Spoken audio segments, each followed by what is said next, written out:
अस्सलाम वालेकुम। सिंधु तहज़ीब या वादी सिंध मां मुराद फ़क़ति सिंध न आहे।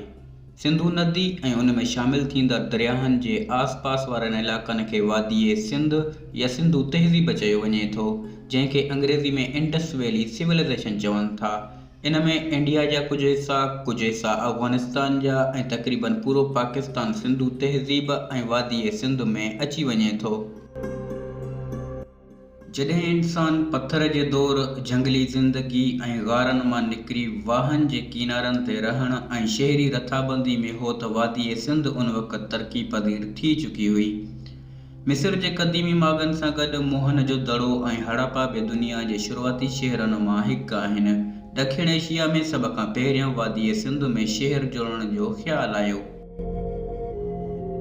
दोस्तो, इन खां पहिरियां इंसान झंगलनि, ग़ारनि ऐं शिकार ते गुज़ारो कंदो रहियो, पर वादी सिंध में ज़राई तशरूं थी। हितां जे वासियुनि मुख़्तलिफ़ फ़सल, अनाज पोखिया, जंहिंसां इंसान खे पेट जी बुख ख़त्म करण लाइ झंगलनि में रुलणो न पियो। सिंधु तहज़ीब जा माण्हू पकी सिरनि जा घर ठाहींदा हुआ, पाणी जो बंदोबस्तु खूह ज़रिए कंदा हुआ, सवारी लाइ ॾांद गाॾी या बैल गाॾी कमु आणींदा हुआ। हितां जे माण्हुनि जी ज़िंदगी जो दारोमदार ज़राइत ते हो। कणक ऐं वोण संदनि मुखिया फ़सल हुआ।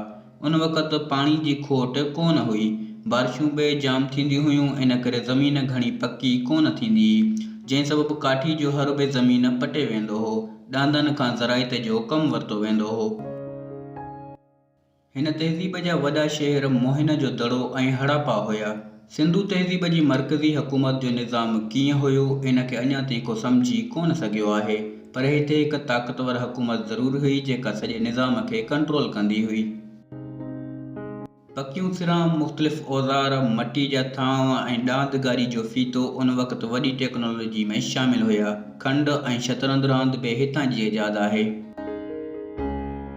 सिंधु तहज़ीब जा माण्हू वापार शयुनि बदिले शयूं ॾेई कंदा हुआ, जीअं अन जा दाणा ॾेई कपिड़ो वरितो या थांव। मुख़्तलिफ़ पत्थरनि खे कंहिं शइ तोड़ण लाइ वट जी जॻह ते इस्तेमालु कंदा हुआ।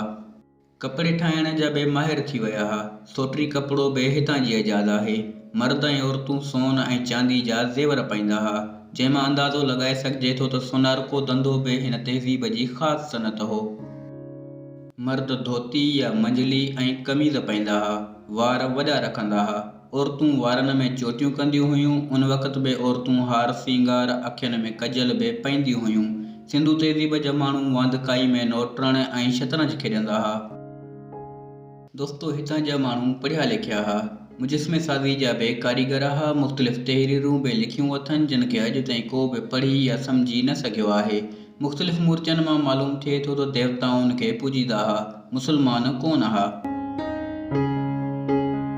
वादी सिंध में जंगली जानवर पिणु रहंदा हुआ, जंहिं में शींहं, हरण, गेंडो, हाथी, रिछ ऐं बंदर शामिल आहिनि।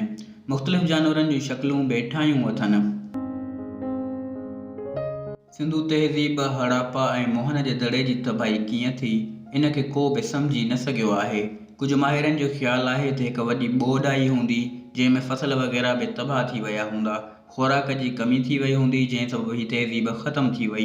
बाक़ी वल्लाहु आलम हीअ तहज़ीब कीअं ख़त्म थी, इहो राज़ बि इन सां गॾु लिकी वियो आहे। वीडियो खे लाइक, कमेंट ऐं चैनल खे सब्सक्राइब ज़रूरु कंदा। मिलंदासीं अगली वीडियो में। अल्लाह हाफ़िज़।